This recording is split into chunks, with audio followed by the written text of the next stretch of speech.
Hello, America. Welcome to Common Sense. I'm Wendy Bell. You know, Elon Musk has masterfully controlled much of the news cycle for several days now. The richest man in the world and his offer to buy Twitter have brought to a head a much bigger conversation in this country. Free speech. What is it? Who gets to exercise it? And who has the right or the power to control what it sounds like and how many people are allowed to hear it? Whether he meant to or not, Musk's $43 billion bid for Twitter has really sharpened the spotlight on a dirty little truth in America. The left doesn't care about the First Amendment, and they certainly don't seem to care about freedom. They care about control, about them being in control. And if that means trampling your liberties by silencing you or other voices you listen to, so be it. Mind you, big tech is playing its own hand somewhat expertly too. They tell us misinformation is really what they're fighting, that they, in silencing certain people and certain opinions, are working valiantly to keep America safe. It's their duty, they say. And so banning certain voices from public discourse is apparently justified. To them, should they be able to do that? And why is it that the left's so-called fact checkers only seem to check and silence voices on the right? Why is President Trump banned from YouTube, Facebook, and Twitter, but the Taliban's accounts are active? It's a terrorist organization. It seems free speech is selective, and Elon Musk has made that fact front page news. Whether he intended to stoke this debate or simply buy a forum that he sees as ridiculously profitable, the world's richest man has given America 43 billion reasons to have this very conversation. So let's go. I've got a great panel today. You're going to love this. Rich Valdez hosts This Is America on iHeartRadio. Great to see you, Rich.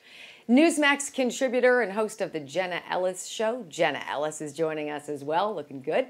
And writer with Post Millennial and host on Talk Radio 570 AM KVI Seattle is Ari Hoffman. You guys, thank you so much for joining me. I want to get right to it, okay? So here's the deal. Elon Musk says he believes in Twitter's potential for free speech. Potential, which he calls a societal imperative for a functioning democracy. And that triggered a total meltdown. Take a look at these headlines.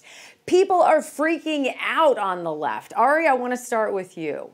What is it that they're so afraid of?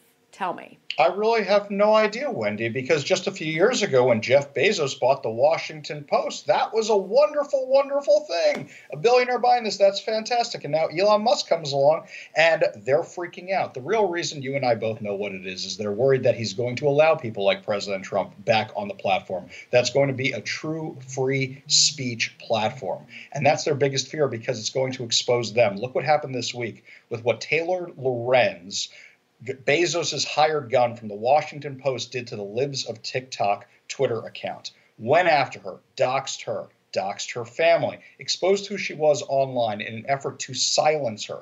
And then all the anti-Semitism came too when they found out she was an Orthodox Jew, all in an effort to shut her down. And what was her big crime? Taking what the liberals themselves say and posting it on the internet, mostly without any commentary whatsoever, and exposing the insanity that the Democrat Party and the progressives have become.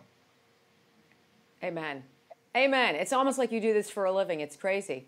You know, David Axelrod, the chief strategist for Barack Obama's presidential campaigns, and this is right off of what you're saying, Ari, he tweeted his view of Musk's offer saying this, translation, it'll bring Trump back to Twitter. All right, Jenna. Is the left worried that Musk owning Twitter is going to restrict their ability to control information, or are they just that desperate to stop President Trump from reconnecting with hundreds of millions of people and actually sharing his opinions with them?